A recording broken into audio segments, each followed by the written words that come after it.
আমরা সালেক জাকের যারা তাদেরকে খুব বেশি জিকির ফিকির দেই না। আমাদের দৃষ্টিতে যদি আকীদাই ঠিক না হয় তো আর জিকির ফিকির করে লাভ কি? ঠিক না? ইমাম ফখরুদ্দিন রাজি তাফসীর কবীরের 11তম খণ্ডে ক্বাদ আফলাহা মান তাযাক্কা ওয়া যাকারা ইসমা রাব্বিহি ফাসাল্লা, এই আয়াতগুলোর তাফসীর করতে যেয়ে লিখেন, ইন্না মারাতিবা আমালিল মুকাল্লাফি সালাসা,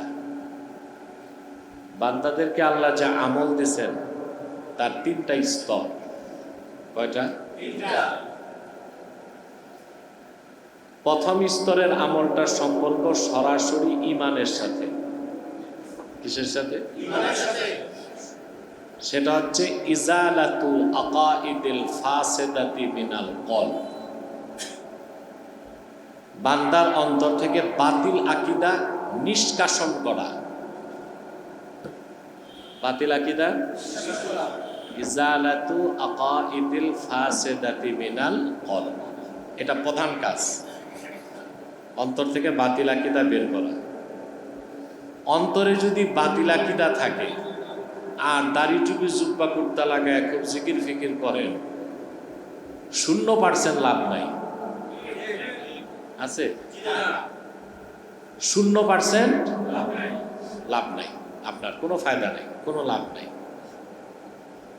এই জন্য প্রথম কাজ হচ্ছে, ইমাম রাজি তার তাফসীরে লেখেন যে বান্দাদের আমলের 3টা স্তর।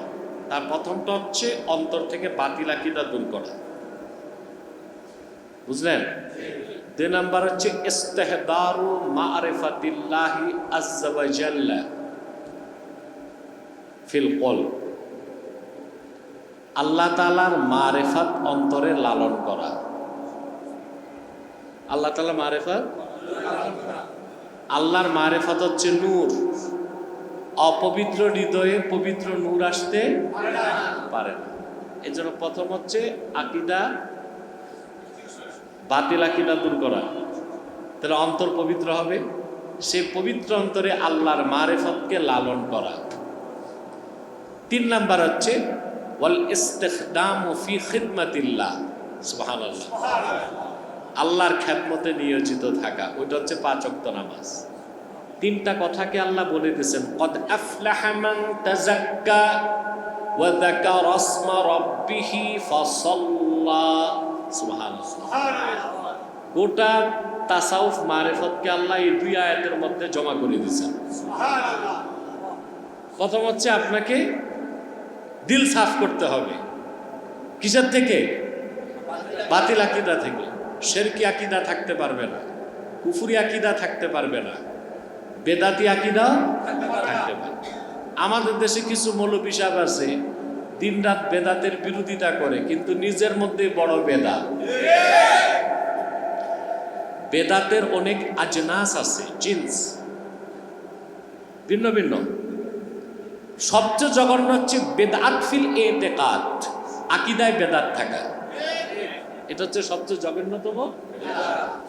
বলেন তো ফেরকা কয়টা? 72টা। এই 72 ফেরকার প্রত্যেক ফেরকা বাতিল হয়েছে বেদাতের কারণে। আর বেদাতটা আমলি না, আকীদাগত। কিন্তু আকীদাগত বেদাতের বিরুদ্ধে আমাদের দেশে মৌলবী সাহেবদের কোনো কথা নেই। বেদাত খুঁজে আমলে, আর বেদাত যে আমলে খুঁজে তাও খেয়ানত করে। সুন্নতকে বেদাত বলে, বেদাতকে সুন্নত বলে। এটা হচ্ছে কি না? আপনি আশ্চর্য হবেন, সুন্নত থেকে দূরে সরলে বেদাত। বেদাতটা কখনো মানুষকে কাফের বানায়, কখনো মুশরিক বানায়, কখনো ফাসেক বানায়, বুঝলেন? এখন প্রথম বাতিল ফেরকা বের হয়েছে 6টা। আজকে না, সাহাবায়ে কেরামের জমানায়। খাওয়ারেজ, রাওয়াফেজ, কদরিয়া, জবরিয়া, মুতাজিলা, জাহমিয়া। কটা হয়েছে? 6টা। প্রত্যেকটা আবার 12 ভাগ হয়েছে। এই 6 12 72। এই 72 ফেরকার পরিচয় যদি একটা কিতাবে যান, একটা কিতাব পড়বেন, তালবিসু ইবলিস, তালবিসু ইবলিস। আমি শুনছি কিতাবটার বাংলা বের হয়েছে, পড়বেন, তাহলে 72 ফেরকার পরিচয় পাবেন। আর বড় মজার কথা, বাংলাদেশে 72 ফেরকার সবগুলো ফেরকা আছে। এই জন্য এই দেশের মানুষ কখনো ঐক্য হইতে পারে না। পৃথিবীর কোথাও আমার মনে হয় 72 ফেরকা একসাথে নাই, বাংলাদেশে 72 ফেরকা আছে। এটা একটা সমস্যা, বড় একটা সমস্যা বাংলাদেশে।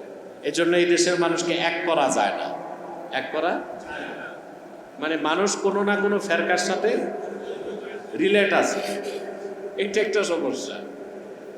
তো এই 72টা ফেরকায় যে বাতিল ফেরকা হইলো, আমলি বেদাতের কারণে না আকীদাগত বেদাত? তো জঘন্য কোনটা, আমলের বেদাত না আকীদার বেদাত?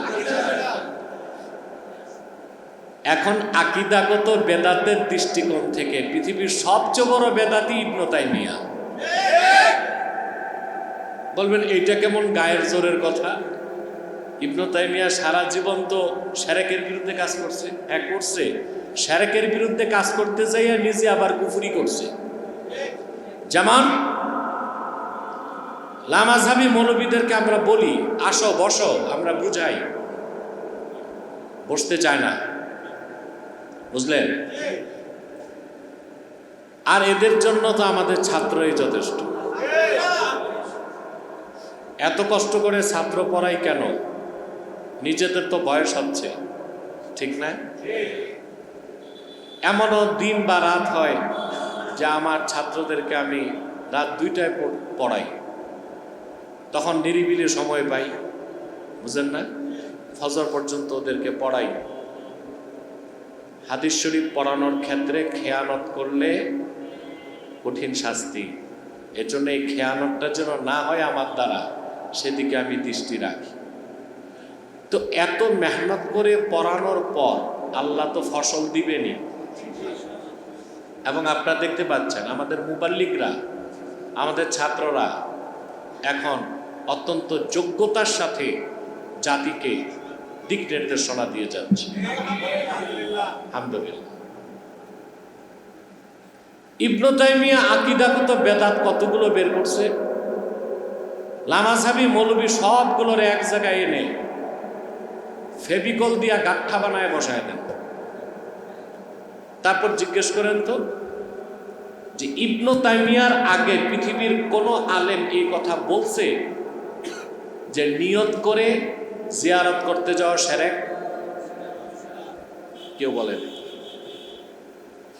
অথচ ইবনে তাইমিয়া বলছে ইব্রাহিম খলিলের রওজা ফিলিস্তিনে নিয়ত করে জিয়ারত করতে যাওয়া শিরক।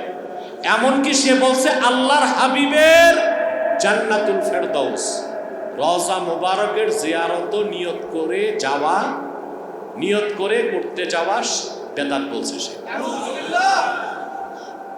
এই জন্য কট্টর লামাযহাবী যারা, যাদেরকে আমরা ওয়াহাবি বলি, এরা হজ করলেও মদিনা শরীফ যায়, কিন্তু আল্লাহর হাবিব মুহাম্মদ সাল্লাল্লাহু আলাইহি সাল্লামের জান্নাতুল ফেরদাউস রওজা মুবারক জিয়ারতের উদ্দেশ্যে যায় না, মসজিদ নববীতে নামাজ পড়তে যায়।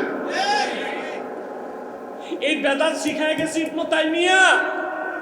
আমার দৃষ্টিতে ইবনে তাইমিয়া সবচেয়ে বড় বেদাতি। লামাযহাবীদেরকে প্রশ্ন করেন, পৃথিবীতে ইবনে তাইমিয়ার আগে কোন আলেম এই কথা বলছে যে আমার আল্লাহর আকার আছে?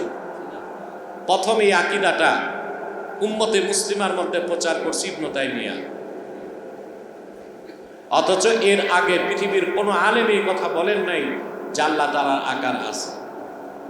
বরং ইমাম রাজি বলেন উম্মতের ইজমা, ওয়াকাদ আজমা আল উলামা মিন উম্মতি মুহাম্মাদিন সাল্লাল্লাহু আলাইহি ওয়াসাল্লাম আন্নাল্লাহ আযজা ওয়া জাল্লা মুনাজ্জাহুম মিনাল জিসমি। উম্মতে মুহাম্মাদীর সকল আলেম একমত আমার আল্লাহ দেহ থেকে পবিত্র, সকল আকারের স্রষ্টা আমার আল্লাহ নিজে নিরাকার, অথচ আল্লাহর আকার আছে। এই শিরকি আকীদা, এই শিরকপূর্ণ আকীদা প্রথম প্রচার করছে কে? তো সবচেয়ে বড় বেদাতি কে? ইবনে তাইমিয়া, ঠিক কি না? ইবনে তাইমিয়ার আগে পৃথিবীর কোনো আলেম মাযহাবের বিরোধিতা করে নাই। ইবনে তাইমিয়াই ফতোয়া দিছে আত-তাকলিদু কাল মাইতা ইয়াজুজু ফি হালাতিল ইদতিরার। কোন মাযহাব মানা হচ্ছে মৃত পশুর গোশত খাওয়ার মতো। বিপদে পড়লে যেমন মরা পশুর গোশত খায়া জীবন বাঁচানো যায়, বিপদে পড়লে মাযহাব মানা যায়। ইবনে তাইমিয়ার আগে পৃথিবীর কেউ এই কথা বলে নাই। তাহলে বড় বেদাতি কে? লামাযহাবীদের উনি হইছে 1 নাম্বার ইমাম। তাদের 2 নাম্বার ইমাম ইবনে আব্দুল ওয়াহাব নজদি, তাদের 3 নাম্বার ইমাম নাসিরউদ্দিন আলবানী। এই তিনজনই ছিল বাতিল। কি ছিল? আমরা আকীদাগত দিকটাকে সবচেয়ে বেশি গুরুত্ব দেই আমাদের মঞ্জিলে, আব্বাসী মঞ্জিলে। আকীদা আকায়েদকে বিশুদ্ধ করতে হবে। নজদিদের আকীদাও নেওয়া যাবে না, বেদাতীদের আকীদাও নেওয়া যাবে না। বাংলাদেশে 2টা ক্রাইসিসই আছে, 2টা সমস্যা। একদল নজদি আর একদল বেদাতি। বেদাতি কিছু আছে পীরকে সাজদা করে, মাজারকে সাজদা করে, আছে না? তারপর সৈয়দ আহমদ বেরেলিয়া এবং কারামতের জনপুরি, যারা এই দেশের মানুষকে মুসলমান বানাইছে তাদেরকে ওহাবি বলে। এগুলো কট্টা বেদাতি। এদের সাথে বিবাহ সম্পর্ক করাও জায়েজ নাই। এই বেদাতি থেকেও বাঁচতে হবে, নজদি থেকেও হইতে হবে আহলুস সুন্নাহ ওয়াল জামাতের অনুসারী। কিন্তু চোরের মার বড় গলা। বেদাতিরাই নিজেদেরকে বলে আমরাই খাঁটি সুন্নি। ওটা তো মুসলমানই হয় নাই, আবার সুন্নি হয় কেন? কি বলে? না সুন্নি, না ওহাবি, না ইহাবি, না উহাবি, কুছ ভি নেই। ঠিক কিনা? আল্লাহ আমাদেরকে হেদায়েত করুন। তাহলে আব্বাসী মঞ্জিলে আসলে কি শিখেন? প্রথম হচ্ছে আকীদা ঠিক করা হয়। 2, জাকেরদের অন্তরে আল্লাহ তার হাবিবের মহাব্বতের আগুন ধরানো হয়। এটা তাসাউফ তরিকতের জগতে অনেক বড় একটা বিষয়। মহাব্বত 10টা জিনিসে অন্তর সাজাইতে হয়। কয়টা জিনিস? যাকে তাসাউফের ভাষায় বলে তাহাল্লি। কি বলে? এর মধ্যে অন্যতম হচ্ছে মাহাব্বত, অর্থাৎ মাহাব্বতুল্লাহি ওয়া রাসূলিহি। আল্লাহ ও তার হাবিবের মাহাব্বত অন্তরে জাগাইতে হবে। এই জন্য আমরা দরুদ সালামের আমল করাই, সুন্নতের অনুসরণ করতে বলি, এবং আমরা সালাত ও সালাম, বিশেষ করে মিলাদ কিয়াম করি। সবগুলোর উদ্দেশ্য মহান। উদ্দেশ্য কি? মহান। কথা বুঝতে পারছেন? আমরা মিলাদ কিয়াম কেন করি? আল্লাহ রসুলের আজমত ও মহাব্বত বাড়ানোর জন্য। অনেকে বেদাত বেদাত বলে, বেদাতের সংজ্ঞাই তো জানে না। হ্যাঁ, আল বিদআতু ফিল মাকাসিদ লা ফিল ওয়াসাইল। মূল মাকসাদে নব আবিষ্কৃত কিছু বেদাত, কিন্তু মাকসাদ হাসিলের জন্য যে ওসিলা, তাতে বেদাত হয় না। তাতে বেদাত কাইফিয়তটা নতুন হলেও সেটা বেদাতে হাসানা হয়। কি হয়? বেদাতে। এই যে আমরা ইসালে সওয়াব মাহফিল করতেছি, সাহাবায়ে কেরাম এইভাবে করতেন? কথা বলেন। আমাদের দেশে তাফসিরুল কোরআন মাহফিল হয় না? 1 মাস আগে স্কলারকে দাওয়াত করা হয়, মাইকিং হয়, পোস্টারিং হয়, হাজার হাজার লোক আসে। তারপর একের পর এক আলোচক বসে, রাত 12টায় মুনাজাত করে সবাই বিদায় নেয়। এই কাইফিয়াতে সাহাবায়ে কেরাম কোরআন শরীফের তাফসীর করতেন? তাবিনগণ, তাবিনগণ, আইম্মায়ে মাযাহিবগণ, কথা বলেন। যদি করতেন তাহলে কমসে কম হেদায়েত কিতাবে এরকম একটা বাব থাকতো না? বাবু হাফলাতি তাফসিরিল কোরআন আসেনি? তো মৌলভী সাহেবরা শুধু খুঁজে হেদায়েতে মিলাদ কিয়ামের বাব নাই কেন? আরে মৌলভী সাহেব কি খাইয়া পড়ালেখা করছো? ঘাস খাইছো নাকি? আরে হেদায়েত তো ফেকার কিতাব। মিলাদ কিয়াম ফেকার সাথে সম্পর্ক না, তাসাউফের সাথে। এটা সম্পর্ক মারেফাতের সাথে। তা আবু হানিফার কাজ ছিল শুধু ফেকা ঠিক করে দেওয়া। এজন্য হেদায়েত কিতাবে বাবু হাফলাতি তাফসিরুল কোরআনও নাই, আর বাবু হাফলাতি মৌলিদিন নবী সাল্লাল্লাহু আলাইহি সাল্লাম এই পরিচ্ছেদও নাই। এটা তো তাসাউফের সম্পর্ক, এটা সম্পর্ক মিলাদ কিয়ামের সম্পর্ক ইহসানের সাথে। ইহসান, তিনটা জিনিস মিলে দিন, ঈমান, ইসলাম, ইহসান। মিলাদ কিয়ামের সম্পর্ক ইহসানের সাথে, এই জন্য এটা দ্বীনের অন্তর্ভুক্ত, এটাকে বেদাত বলার সুযোগ নাই। কথা বলে। আর হেদায়া, কুদুরি, শারহুল ওয়াকায়া, কানজুদ দাকায়েক, এগুলো ফিকার কিতাব, ফিকাহ সংক্রান্ত মাসালা এখানে আসছে। কথা বুঝতেছেন? তা আসেন মূল কথাটা বলে ফেলি। আল্লাহ তার হাবিবের মহাব্বত আর আজমত অন্তরে না থাকলে ইমানের উপর শেষ নিঃশ্বাস ত্যাগ করা যায় না। আর এই জন্যই বাংলাদেশে বাতিলপন্থীরা একটা কাজে নামছে। দ্বীনের শত্রু কিছু নামাইছে নেক সুরতের ভ্যাগধারী। আর কাফের মুশরিক নাস্তিক ব্লগাররা তো আছে স্বঘোষিত কাফের। ওদের কাজই হচ্ছে কথাবার্তা, লেকচার বা ব্লগিং এর মাধ্যমে কুফর ছড়ানো, যাতে যুবকদের অন্তর থেকে আল্লাহ ও তার রাসূলের ভালোবাসা, আজমত সরে যায়। তখন তাকে স্বীকার করা সম্ভব। কি করা সম্ভব? আবার পাশাপাশি তারা কিছু নেক সুরতের ভ্যাগধারী মাঠে নামাইছে।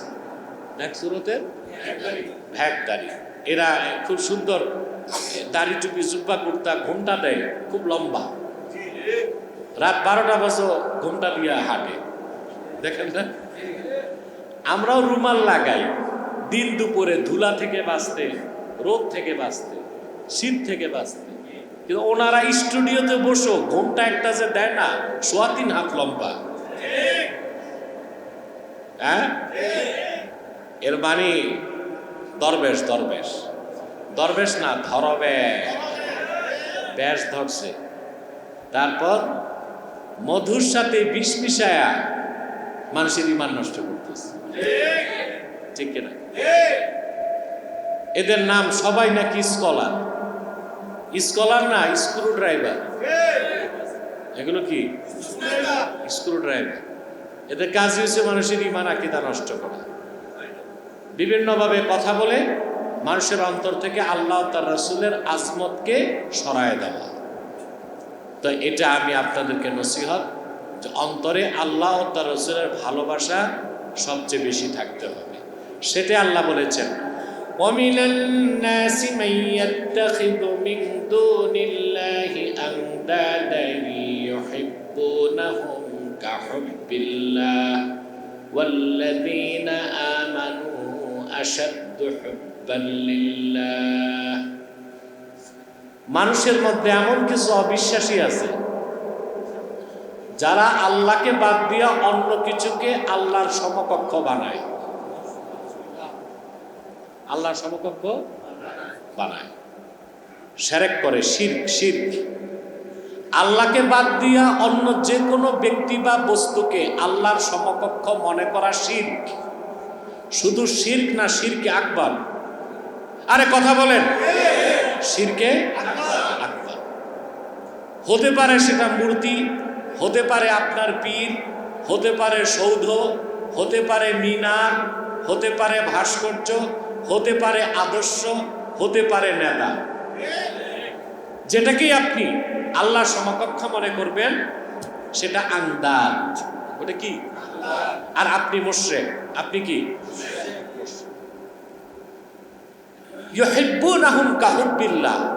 আল্লাহ পাক বলেন, আল্লাহর সাথে যেগুলোকে শরীক করে মুশরিকরা, ওগুলোকে আবার ওই রকম ভালোবাসে মুমিনরা আল্লাহকে যেরকম ভালোবাসে।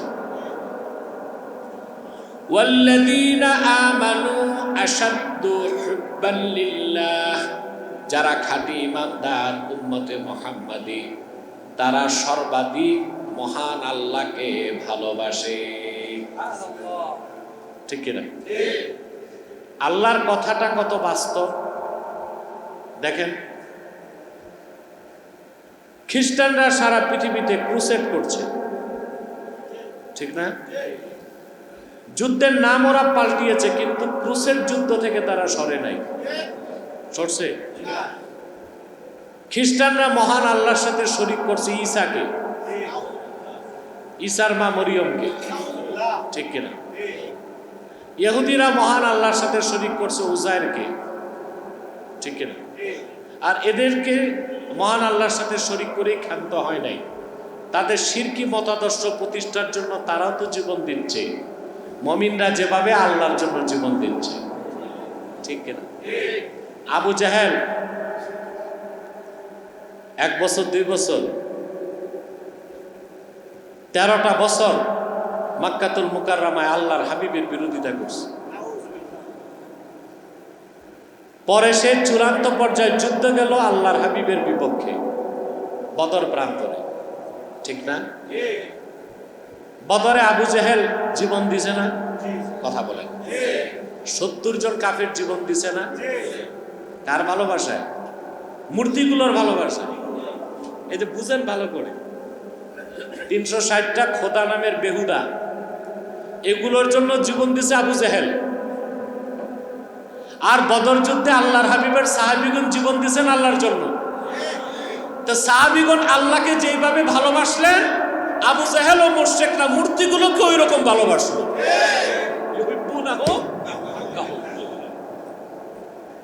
এখন আল্লাহকে বাদ দিয়া আপনি কোন নেতা হোক, নেত্রী হোক, মূর্তি হোক, ভাস্কর্য হোক, যেটাকে আল্লাহর সমকক্ষ মনে করবেন, এটাই শিরক। এটাই কি? আমাদের দেশে সংস্কৃতির নামে সেরেক চলতেছে, পীরি মুরিদির নামে সেরেক চলতেছে। অনেক লোক যাইয়া পীরকে সাজদা করে, আল্লাহর কাছে চায় না, পীরের কাছে চায়। তো দেখা গেল কি, সে কাজে কর্মে বিশ্বাসে তার পীরকে, নাউজুবিল্লাহ, মহান আল্লাহর তাওহীদের বিপক্ষে মহান আল্লাহর সাথে শরীক করলো না? কথা বলেন। চাইবে কার কাছে? পীরের কাছে দোয়া চাওয়া যায়। কি চাওয়া যায়? দোয়া চাওয়া যায়। দেখা যায় পীরকে সাজদা করতেছে।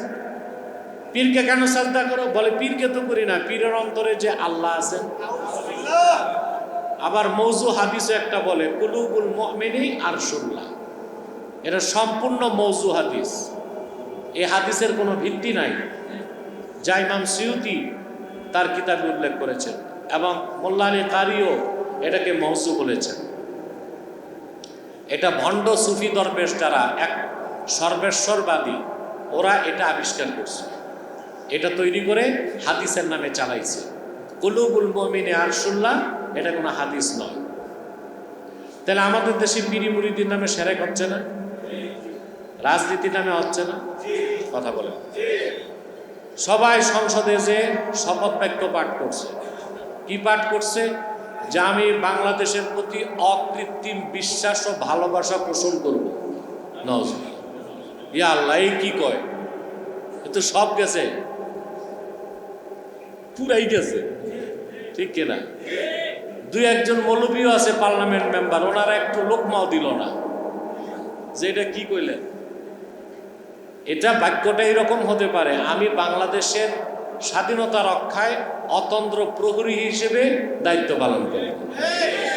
বাক্যটা একটু ঘুরাইলেই সেরেক মুক্ত হয়। কি মুক্ত হয়?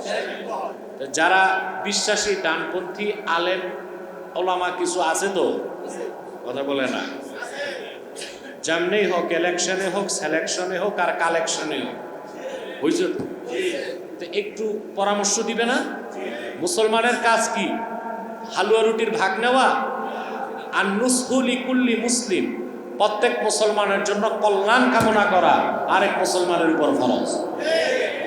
তো তাদের দায়িত্ব ছিল না? কথা বলেন। বাস, নাই, কোনো দায়িত্ব নাই। বলতে গেলে যদি পথ যায়, কি যায়? পথ যদি চলে যায়, তাহলে আমাদের দেশে রাজনীতির নামে শিরিক হচ্ছে।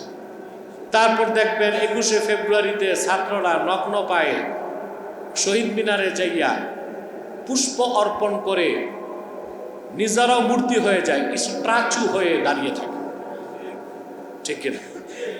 এটা কি?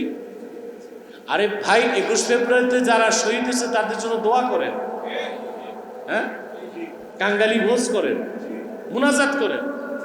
কিন্তু এই যে যাইয়া শহীদ মিনারে নীরবতা পালন করলেন, এটা তো শিরক হইল। মহিমিলা শিরক, মহিমিলা শিরকের ওয়াহাম সৃষ্টি করে। এরপর বিভিন্ন জাতীয় দিবসে যাইয়া ওই জাতীয় সৌধে নীরবতা পালন করে। এই সবগুলো কাজই তো শিরক। এই সবগুলো শিরক থেকে আপনাকে বাঁচতে হবে। চেতনার নামে, সংস্কৃতির নামে, রাজনীতির নামে, পিরিমুরিদির নামে কোনো শিরক করা যাবে না। আপনি যদি শিরক অন্তরে রাখেন, বুঝলেন? কথা বলে না, হ্যাঁ? আরে ভাই, মদের পোটলা পকেটে রাইখা জিকির করতেছে, তসবি পরে, কেমন হবে? উজু গোসল করছে, দামি কাপড় পরছে, এক পোটলা মদ পকেটে রেখে নামাজ শুরু করছে, নামাজ হবে না? পোটলা সরাইতে হবে। তো অন্তর থেকে শিরক কুফর করতে হবে, তারপরে আল্লাহর ইবাদত করতে হবে। ইবাদত কম হইল, মালিক দয়া করে মাফ করে দিবে। শিরক কুফরের মাফ কোনো কনসিডারেশন সুবহানাল্লাহ বলবেন না, এটার মাফ নাই। তাহলে আমরা আল্লাহ তার রসুলকে জীবনের চেয়ে বেশি ভালোবাসি, পারবো? আল্লাহর হাবিব ইরশাদ করেছেন, সালাসুন মান কুন্না ফীহি ওয়াজাদা হালাওয়াতাল ঈমান। তিনটি খাসলত আমার যে উম্মতের মধ্যে এক হয়ে যাবে, সেই ঈমানের মধুর স্বাদ পেয়ে যাবে। ঈমানের স্বাদ পেয়েছে বেলাল, হযরত বেলাল। ঈমানের স্বাদ পাইছেন খাব্বাব। ঈমানের মধুর স্বাদ পাইছেন খুবাইব। ঈমানের মধুর স্বাদ পাইছেন সুমাইয়া। ঈমানের মধুর স্বাদ পাইছেন ইয়াসের। সুবহানাল্লাহ। হাদিস সাক্ষ্য দেয়, হযরত আম্মার খাঁটি কুরাইশি, কুরাইশ যুবক, কিন্তু গরিব ছিলেন। প্রতিদিন আবু জেহেল মারত হযরত আম্মারকে, ওনার পিতা হযরত ইয়াসেরকে, ওনার মা সুমাইয়াকে। ইসলামের ইতিহাসে প্রথম শহীদ একজন নারী, তিনি হযরত সুমাইয়া। তার অপরাধ ছিল তিনি উচ্চ কণ্ঠে কাবার চত্বরে কালেমার ঘোষণা দিয়েছিলেন। আমরা তো তাদের উত্তরসূরি, আমরা তাদের উত্তরসূরি। আমরা যে আমাদের মা বোনগুলো কোরআন তেলাওয়াত করবে, নামাজ পড়বে, জিকির ফিকির করবে, ইসলামী তর্জ তরিকায় চলবে। আমরা চাই না বাঙালি মুসলিম মেয়েরা হাফ প্যান্ট পরে নেপালে যায় সাপ গেম খেলবে। এটা আমাদের বোনদের কাজ না, এটা আমাদের মেয়েদের কাজ না, এটা আমাদের স্ত্রীদের কাজ না। মেয়েরা আবার হাফ প্যান্ট পরে ফুটবল খেলে কেমন করে? এটা তো ইহুদি খ্রিস্টানদের পক্ষে শোভা পায়, ঠিক কিনা? আপনারা স্কুলে একটা প্রবন্ধ করছিলেন না? আপনার ওই যাক, সেটা আমার মনে পড়তেছে না এখন। মানে মুসলিম নারীদের এটা কাজ না যে উলঙ্গ হয়ে আপনার কোথায় যাবে? ফুটবল খেলতে যাবে। এটা কি মহিলার কাজ? আর মিডিয়াগুলো, মিডিয়া যেগুলো আছে বাংলাদেশে, যে টিভি চ্যানেলগুলো যা আছে সবগুলো হারামজাদা, কয়েকটা বাদ দিয়া। আপনি 10 লাখ লোক নিয়ে সমাবেশ করবেন, কাভারেজ দিবে না, যেহেতু সব দাড়িওয়ালা টুপিওয়ালা। আর 30টা কমিউনিস্ট, সকালে নাস্তা করার পয়সা নাই, ফকিরের বাচ্চাগুলো মিছিল নিয়ে নামে, সব স্যাটেলাইট চ্যানেল কাভারেজ দেয়। ওগুলো বাম আর রাম। আর আলেম ওলামা 1 লাখ নামছে, এটার কোনো কাভারেজ নাই। এর দোষটা আপনাদের। এই সাতার স্যাটেলাইট চ্যানেল দেখার দরকার কি? বাদ দেন, সোশ্যাল মিডিয়া এখন স্যাটেলাইট চ্যানেল থেকে আগায় আছে, ঠিক কিনা? এই যে বড় বড় স্যাটেলাইট চ্যানেল দেখবেন টক শো করে বুদ্ধিজীবীদেরকে নিয়ে, ওয়াচিং কত জানেন? 350। কত?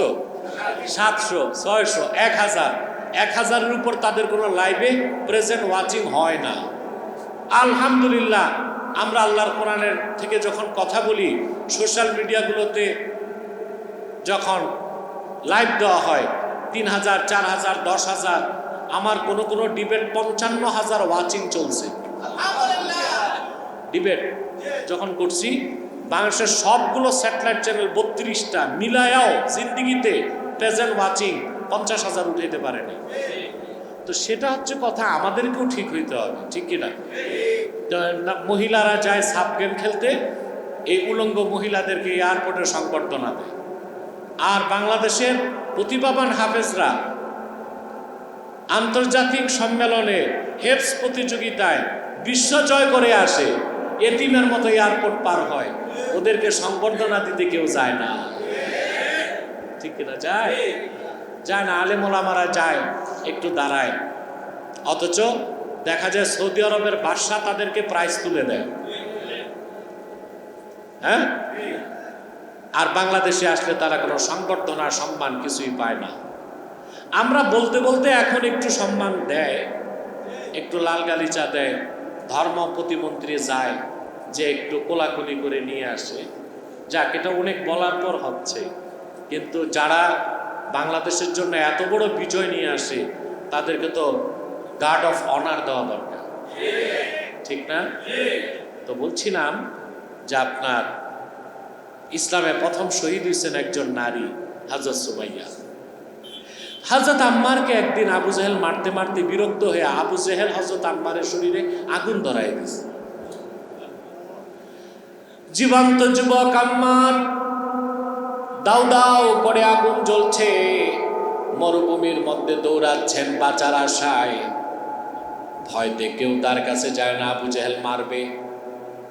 খবরটা চলে গেল রাহমাতুল লিল আলামিনের কানে।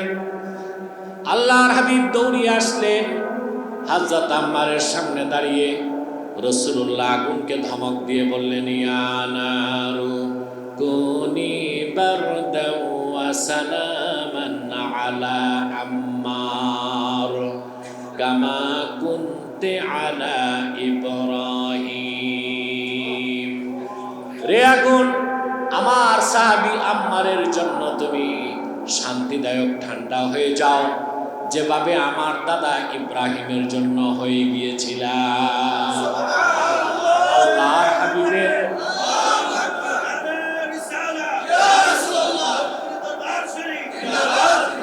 আল্লাহর হাবিবের ধমকের সঙ্গে সঙ্গে হযরত আম্মারের শরীরের আগুন শীতল হয়ে গেল। সাহাবায়ে কেরাম ইমানের উপর টিকে থাকার জন্য জান দিতেন, ইমান দিতেন না,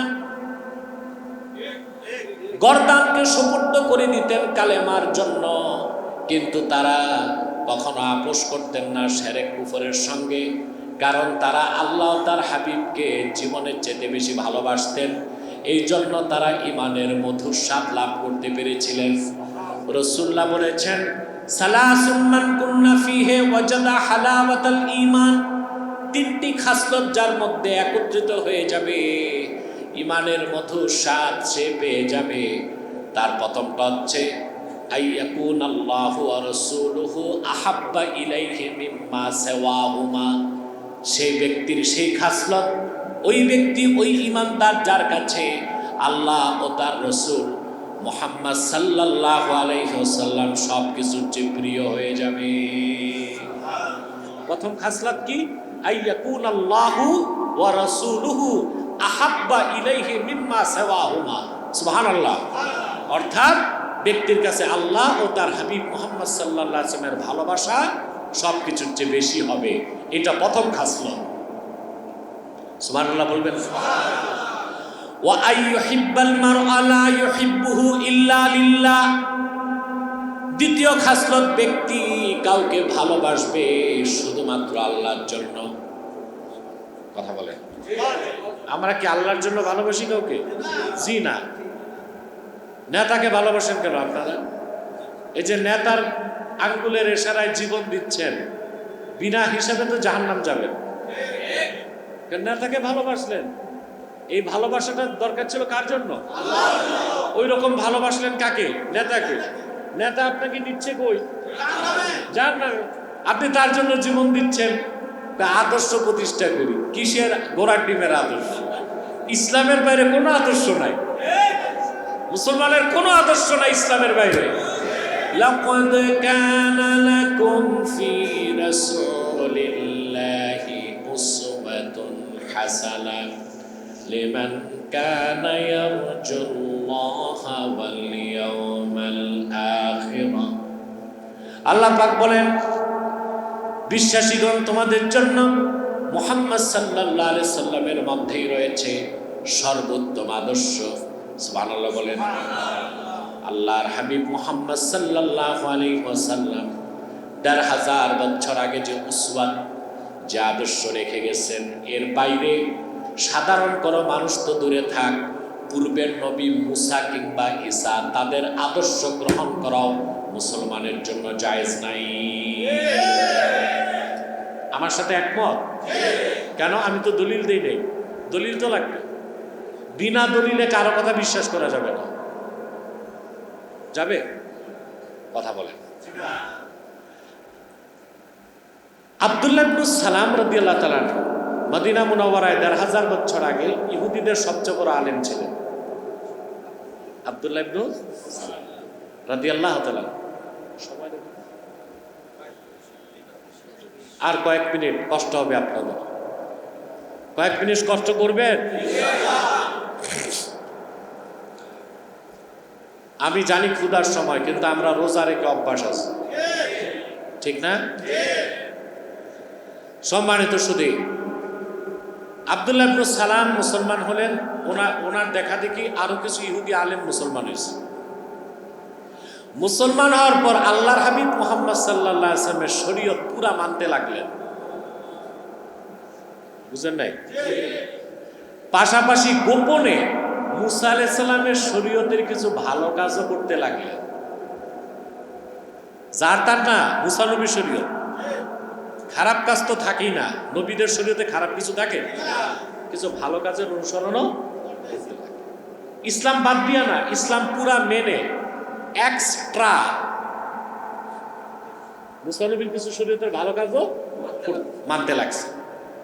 আল্লাহ সহ্য করলেন না, ধমক দিয়ে আয়াত নাজিল করলেন, ইয়া আইয়ুহাল্লাযীনা আমানু দুখুলু ফিস-সিলমি কাফা ওয়া লা তাত্তাবি'উ খুতুওয়াতিশ শাইতান ইন্নাহু লাকুম আদুউম মুবিন।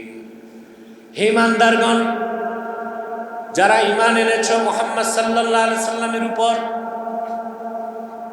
উদখুলু ফিস-সিলমি কাফা, আই উদখুলু ফিল ইসলামে তাম্মা, পরিপূর্ণভাবে ইসলামে প্রবেশ করো। তার মানে আমার নবী মুহাম্মদ সাল্লাল্লাহু আলাইহি সাল্লামের শরীয়তকে বিশ্বাস করার পরে নবী মুসার দিন কিংবা ঈসার দিনের কোনো ভালো কাজ করার সুযোগ নাই। যদি আল্লাহর পক্ষ থেকে মুসা নবী ঈসা নবীর মতো এত বড় বড় পয়গম্বরদের আদর্শ মানার সুযোগ না থাকে, তা আপনারা কাদের আদর্শ প্রতিষ্ঠার জন্য জীবন দিচ্ছেন? মুসলমান হয়ে মুসলমানের কল্যাণ দিচ্ছেন? কথা বলে না। কাদের আদর্শ মানছেন? যারা গণতন্ত্রের জন্য জীবন দিচ্ছেন আর জীবন নিচ্ছেন, সবাই গণতন্ত্রের ঢোল পিটায়। ঢোল পিটায় কোনটা? কেন? এই গণতন্ত্র কে দিল? এই আদর্শ কোত্থেকে আসছে? অ্যারিস্টটল, প্লেটো, তারা আবিষ্কার করছে। গণতন্ত্রের প্রথম সূত্রটা দিয়েছে প্লেটো। কে? প্রথম গণতন্ত্রের উপর লেখা তার বই হচ্ছে দ্য রিপাবলিকান। পরবর্তীতে তার ছাত্র অ্যারিস্টটল গণতন্ত্রকে ব্যাখ্যা করছে। সে একটা বই লেখছে, ওইটার নাম দ্য পলিটিক্স। এটাকে আবার 2000 বছর পর এসে আরো পরে আব্রাহাম লিঙ্কন এবং জর্জ ওয়াশিংটন তারা এটাকে রাজনৈতিক রূপ দিয়েছে। তা আপনারা কাদের আদর্শ নিছেন? কথা বলেন। Plato, Aristotle, Abraham Lincoln, George Washington, তাদের আদর্শ গ্রহণ করছেন। আপনি কয় নম্বর মুসলমান? কথা বলেন। আপনি তো কোনো নাম্বারে নাই, আছে? কথা বলেন। আমাদেরকে আল্লাহর হাবিব ১৫০০ বছর আগে রাজনৈতিক আদর্শ দিয়ে গেছেন, খিলাফত। আলা মিনহাজিন নবুওয়া, এর বাইরে মুসলমান কোন আদর্শকে মানতে পারে না। তারপর আপনারা সাংস্কৃতিকভাবে কাদের আদর্শ নিয়েছেন? অর্ধেকটাই তো হিন্দুদের থেকে নিয়েছেন। পয়লা বৈশাখ, গায়ে হলুদ, আবার এখন আবার পশ্চিমাদের আমদানি করছে। ভ্যালেন্টাইন্স ডে 14 তারিখ গেছে। আরে ভালোবাসার কি টান পড়ছে বাংলাদেশে? ভালোবাসা দিবস পালন করে ভালোবাসা কায়েম করতে হবে। কেন? যারা এই যে আপনার চেতনার ধারক, আছে না বুদ্ধিজীবীরা? চেতনা চেতনা করে। তো তোমরা বাঙালি সংস্কৃতির পূজা করো, তো এই ভ্যালেন্টাইন্স ডে সংস্কৃতি কোত্থেকে আসছে? পয়লা বৈশাখ, পয়লা বৈশাখে কি যেন হয়? রথযাত্রা। কি যাত্রা হয়? মঙ্গল শোভাযাত্রা। আমি বাংলাদেশের বুদ্ধিজীবীদেরকে 4 বছর আগে চ্যালেঞ্জ করছি, 1960 সালের আগে মঙ্গল শোভাযাত্রা বাংলাদেশে বের হয়েছে, একটা প্রমাণ দেখাও। তারা দেখাইতে পারেনি, পারবেও না। এটা আমদানি হয়েছে 1960 সালের পরে পশ্চিম বাংলার হিন্দুদের কাছ থেকে বাংলাদেশি বুদ্ধিজীবীরা এই মঙ্গল শোভাযাত্রার সংস্কৃতি খরিদ করছে। এটা বাঙালি সংস্কৃতির অংশ। কথা বুঝতেছে? তা আমাদেরকে জীবনের সকল ক্ষেত্রে আল্লাহ তার রাসূলের অনুসরণ করতে হবে, ঠিক কিনা? তাহলে বলছিলাম 3টা খাসলত। কয়টা? আইয়ুহিব্বাল মারআ লা ইউহিব্বুহু ইল্লা লিল্লাহ। ভালোবাসবেন মানুষকে কার জন্য? আল্লাহর জন্য। 3 নাম্বার খাসলত, ওয়া আইয়াকরাহা আইয়াউদা ফিল কুফরি বাদা ইদ আনকাদাহু আল্লাহ কামা ইয়াকরাহু আইয়ুলকা ফিন নার। বুখারী শরীফে কয়েকটা riwayat আসছে ভিন্ন ভিন্ন শব্দে। হ্যাঁ, আইয়াকরাহা আইয়াউদা ফিল কুফরি কামা ইয়াকরাহু আইয়ুকযাফা ফিন নার। ঈমান আনার পরে ঈমান থেকে আবার কাফের হওয়াকে সে ওই রকম অপছন্দ করবে জীবন্ত তাকে আগুনে দেওয়া যেমন অপছন্দ করে। এই 3টা খাসলত যার মধ্যে চলে আসবে, ঈমানের মধুর স্বাদ সে পেয়ে যাবে। বলেন সুবহানাল্লাহ। দেখেন না হযরত বেলাল ঈমান আনার পরে ওনাকে কাফের বানাতে কত চেষ্টা করছে উমাইয়া। যত নির্যাতন করছে তার ঈমানের তেজ তত বাড়ছে। সিরাতের কিতাব সাক্ষ্য দেয়, প্রতিদিন হযরত বেলালকে উমাইয়া প্রহার করত। বাবলা গাছের কাটা দিয়া বানানো টুপি তার মাথায় বেঁধে দিল। একদিন ফিনকি দিয়ে রক্ত ঝরতে লাগলো। খেজুর গাছের পাকানো রশি গলায় দিয়ে টেনে নামায় আনলো পাহাড়ের চূড়া থেকে। বিষাক্ত পাহাড়ি কাটা হযরত বেলালের শরীরের গোশতগুলো ছিন্ন ভিন্ন করে দিল। তপ্ত মরুভূমিতে এনে কুখ্যাত মোশরিক উমাইয়া হযরত বেলালকে উলঙ্গ করে তপ্ত বালুর মধ্যে শোয়াই দিল। জ্বলন্ত অঙ্গার বিছায় দিল, বুকের মধ্যে একটা পাথর দিয়ে দিল। নির্মম নির্যাতনে হযরত বেলাল সংজ্ঞা হারিয়ে ফেলে। যখন হুশ ফিরে আসে, শাহাদাত আঙ্গুলটা উপরের দিকে করে বলেন আহাদুন আহাদুন, আল্লাহর একত্বের ঘোষণা দিতে লাগলেন।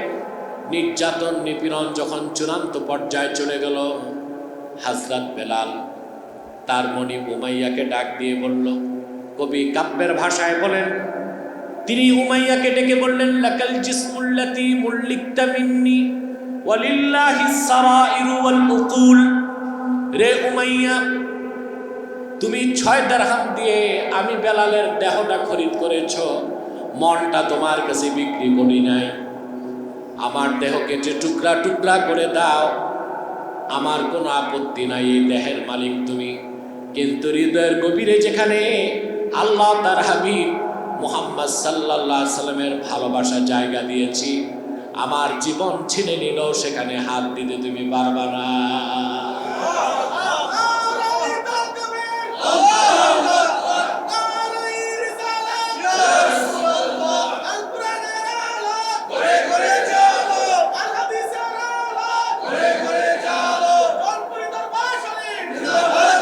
এইরকম ভালোবাসা আল্লাহ তার হাবিবের জন্য, এইরকম ভালোবাসা অন্তরে রাখবো, পারবো তো ইনশাল্লাহ। আল্লাহ তার হাবিব মুহাম্মদ সাল্লাল্লাহু আলাইহি সাল্লামকে জীবনের চাইতে বেশি ভালোবাসবো, পারবো তো ইনশাআল্লাহ। এটাই আমাদের সবক, এটাই আমাদের শিক্ষা, এটাই আমাদের মূল মিশন। আল্লাহ কবুল করুন, আমিন। আসুন আমরা একটু সালাত ও সালামের মাধ্যমে তারপরে মুনাজাতের দিকে যাব। আউযু বিল্লাহি মিনাশ শাইতানির রাজীম, বিসমিল্লাহির রহমানির রহিম। لقد جاءكم رسول من أنفسكم عزيز عليه ما عنتم حريص عليكم بالمؤمنين رؤوف رحيم فإن تولوا فقل حسبي الله لا إله إلا هو عليه توكلت وهو رب العرش العظيم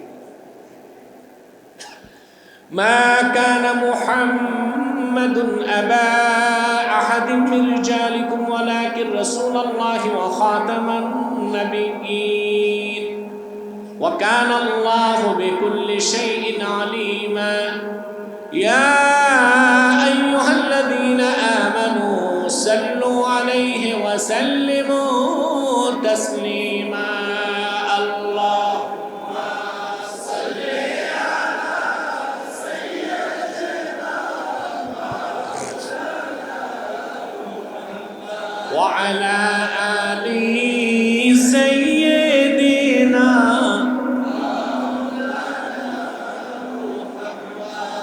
اللهم صل على سيدنا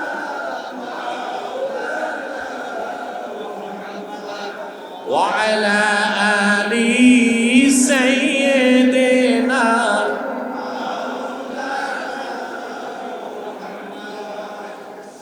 मेरा दिल तड़प रहा है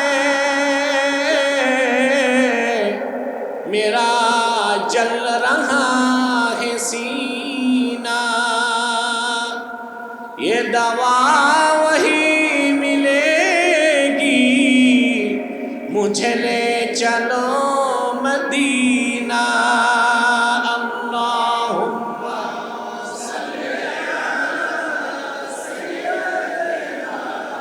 مولانا محمد وعلى آل سيدنا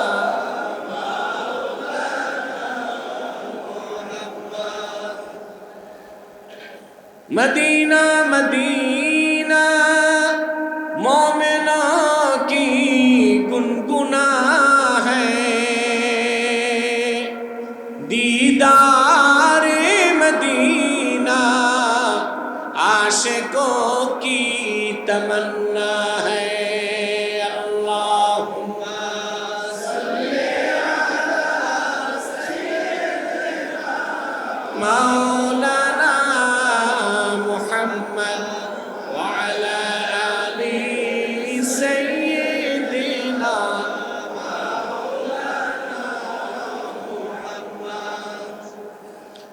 بسم الله الرحمن الرحيم يا أيها النبي إنا أرسلناك شاهدا ومبشرا ونذيرا وداعيا إلى الله بإذنه وسراجا منيرا وعن الإرباز بن سارية رضي الله تعالى عنه أنه قال سمعت رسول الله صلى الله عليه وسلم يقول إني عبد الله وخاتم النبيين وإن آدم لمنجدل في تينته وفي آخر الحديث أن أم رسول الله صلى الله عليه وسلم رأت حين وضعته نورا أضاءت له كسور الشام اللهم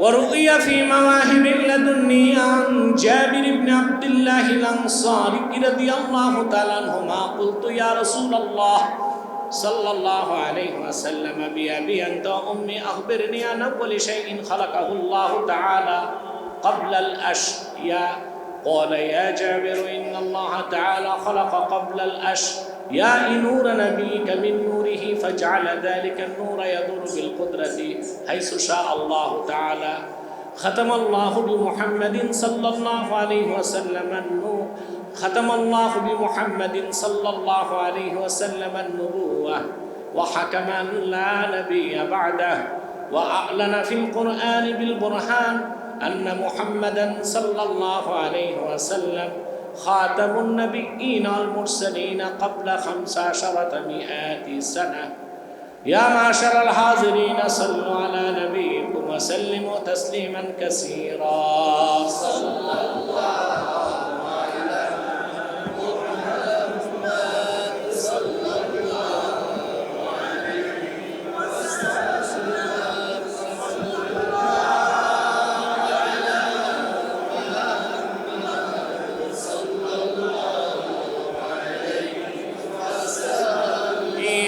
नबी सलाम अलैका या रसूल सलाम अलैका या हबीब सलाम अलैका सलावातुल्लाह अलैका। बख्ते का चमके सितारा हाजिरी कहो इशारा देखे कर रोज़ा प्यारा फिर कहे हम खादिम तुम्हारा। या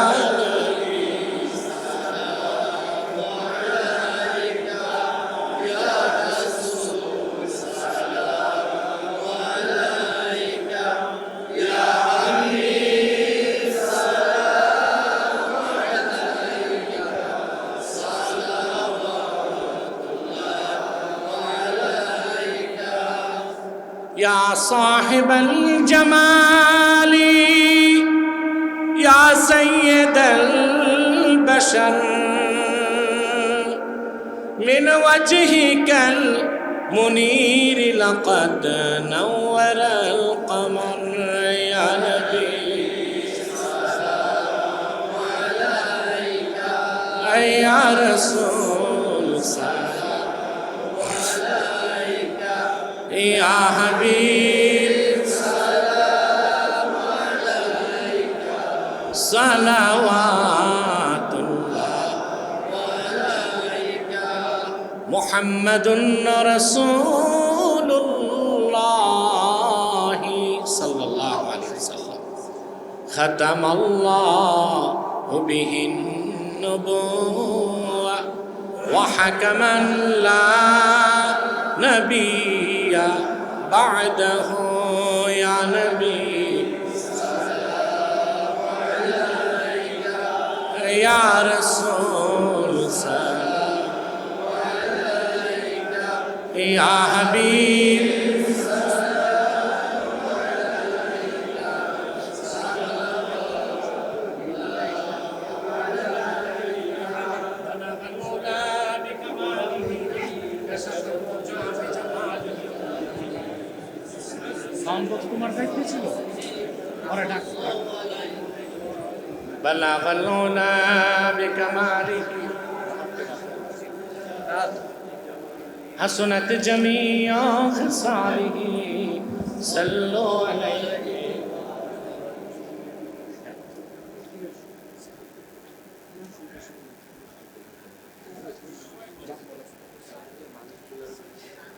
একটু নিচে করো।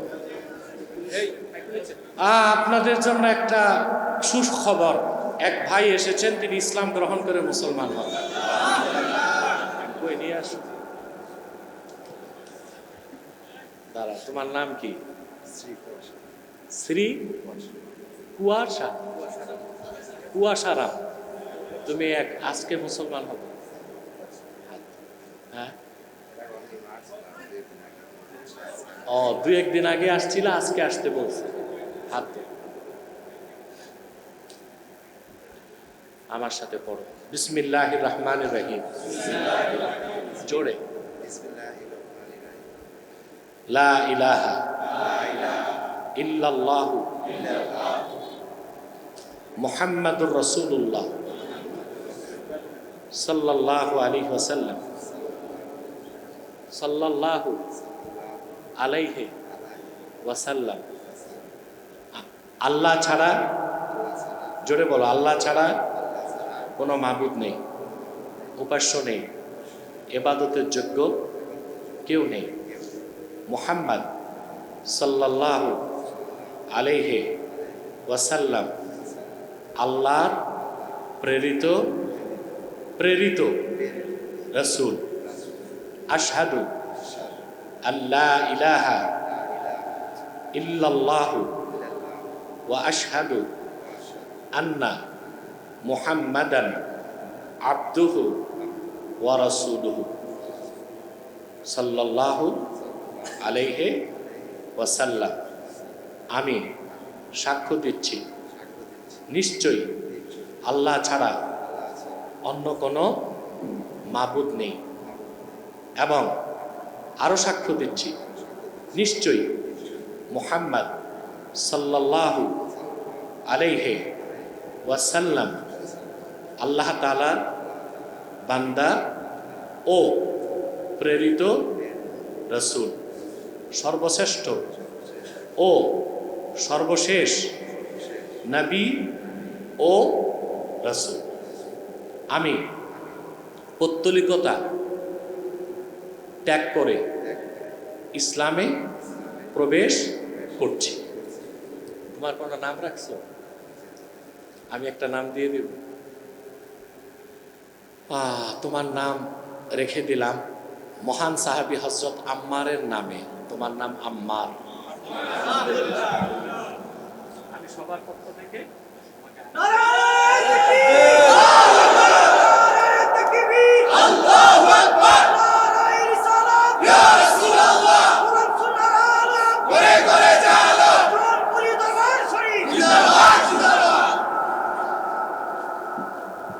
আসুন আমরা এখন মুনাজাত করি, তারপর আপনারা সুশৃঙ্খলভাবে বসবেন যেন তাবাররুকটা আপনাদের কাছে আমরা সুষ্ঠুভাবে পৌঁছে দিতে পারি।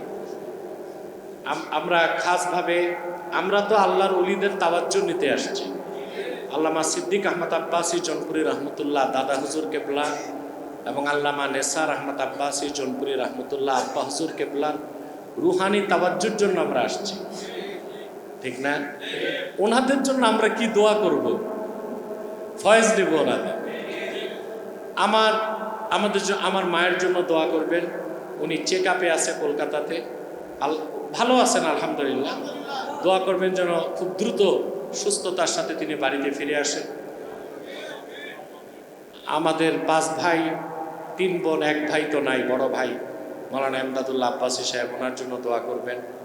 বাকি 4 ভাই 3 বোন এবং আমাদের সকল আওলাদ ফারজান যারা, সবার জন্য দোয়া করবেন। দরবার শরীফের জন্য, মাদ্রাসার জন্য, মসজিদের জন্য, এলাকাবাসীর জন্য দোয়া করবেন। আল্লাহ যেন সকলকে কবুল ও মঞ্জুর করেন।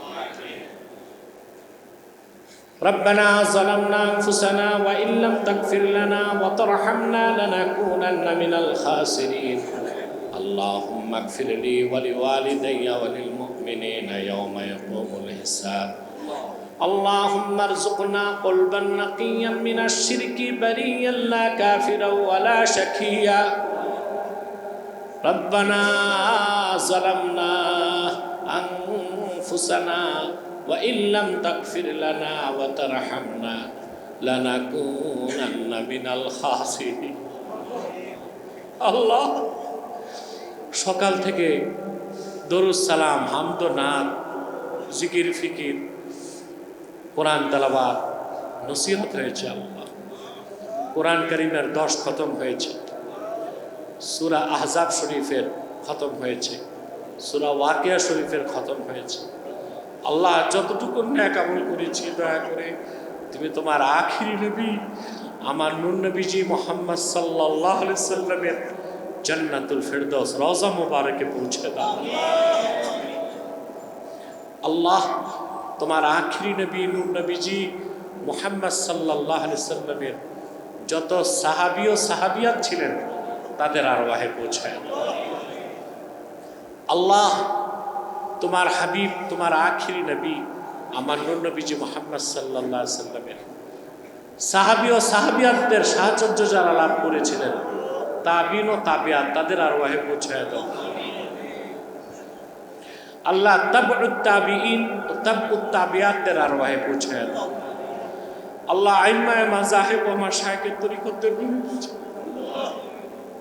আল্লাহ বা তোর খাস শেখ আব্দুল হক মুহাদ্দিস দেহলভী, হযরত শাহ ওলিউল্লাহ মুহাদ্দিস দেহলভী, হযরত শাহ আব্দুল আজিজ মুহাদ্দিস দেহলভী, হযরত সৈয়দ আহমদ বেরেলি, হযরত শাহ কারামত আলী জৌনপুরি রহমতুল্লাহ আরওয়াহে পৌঁছায় দাও আল্লাহ। হযরত হাফিজ আহমদ জৌনপুরি, হযরত আব্দুল আউয়াল জৌনপুরি, হযরত আব্দুল বাতিন জৌনপুরি, তাদের আরওয়াহে পৌঁছায় দাও। মৌলানা আব্দুর রব জৌনপুরি, তার রুহে পৌঁছায় দাও আল্লাহ। বাতর খাস আল্লামা সিদ্দিক আহমদ আব্বাসী, দাদা হুজুর রহমতুল্লাহ, আল্লামা নেসার আহমদ আব্বাসী, আব্বা হুজুর রহমতুল্লাহ, তাদের রুহে পৌঁছায় দাও। আমার দাদি জানের রুহে পৌঁছায় দাও আল্লাহ। আমার বড় ভাই আহমদুল্লাহ আব্বাস, তার রুহেও সব পৌঁছায় দাও আল্লাহ। এখানে অনেকের বাবা নেই, মা নেই, আত্মীয় স্বজন আল্লাহ। দুপুর বেলা ক্ষুধা নিয়ে ক্ষুধার কষাঘাতকে বরদাস্ত করে বসে আছে আল্লাহ। তাদের বাবা মার কবর আযাব মাফ করে দিও। যাদের বাবা নাই, মা নাই, আত্মীয় স্বজন নাই, তাদের সকল ইমানদারের রুহে পৌঁছায় দাও। তামাম দুনিয়ার মুমিন মুমিনাত যারা ইমানের সাথে বিদায় নিয়েছে তাদের রুহে পৌঁছায় দাও আল্লাহ। ফিলিস্তিনের পবিত্র মাটিতে যেসব ইমানদার নরনারী শিশু বাচ্চাগুলো শহীদ হয়েছে আল্লাহ, তাদের রুহে পৌঁছায় দাও আল্লাহ। আমরা অপেক্ষায় আছি, ইসরায়েলের পরাজয় দেখতে চাই আল্লাহ। তোমার আখিরি নবী মুহাম্মদ সাল্লাল্লাহু আলাইহি সাল্লামের জুতা মুবারকের সদকায় ফিলিস্তিনিদেরকে মহাবিজয় দাও। ইসরায়েল নামক অবৈধ বিস্ফোরা রাষ্ট্রকে বিশ্ব মানচিত্র থেকে মুছে দাও আল্লাহ। ইমানের নূর দিয়ে আমাদের সিনাগুলো ভরপুর করে দাও আল্লাহ। তোমার বান্দা যারা এই দরবার শরীফে আসে, নকশবন্দিয়া তরিকার সবক নিয়েছে, হযরত বাহাউদ্দিন নকশবন্দি রহমতুল্লাহর ফয়েজ দাও তাদেরকে, মুজাদ্দিদ আল ফিসানির ফয়েজ দাও, হযরত সৈয়দ আহমদ বেরেলির ফয়েজ দাও, হযরত শাহ কারামত আলী জৌনপুরির ফয়েজ দাও, হযরত সিদ্দিক আহমদ আব্বাসী রহমতুল্লাহর ফয়েজ দাও, হযরত নেসার আহমদ আব্বাসী রহমতুল্লাহর ফয়েজ দাও আল্লাহ। আমাদের সকলকে নকশবন্দিয়া তরিকার সালেক বানায় দাও আল্লাহ। কোরআন ও সুন্নাহের বিশ্বাস আমাদের অন্তরে মজবুত ভাবে গেঁথে দাও اللهم حبب إلينا الإيمان والقرآن وزينهما في قلوبنا وكره إلينا الشرك والكفر والعصيان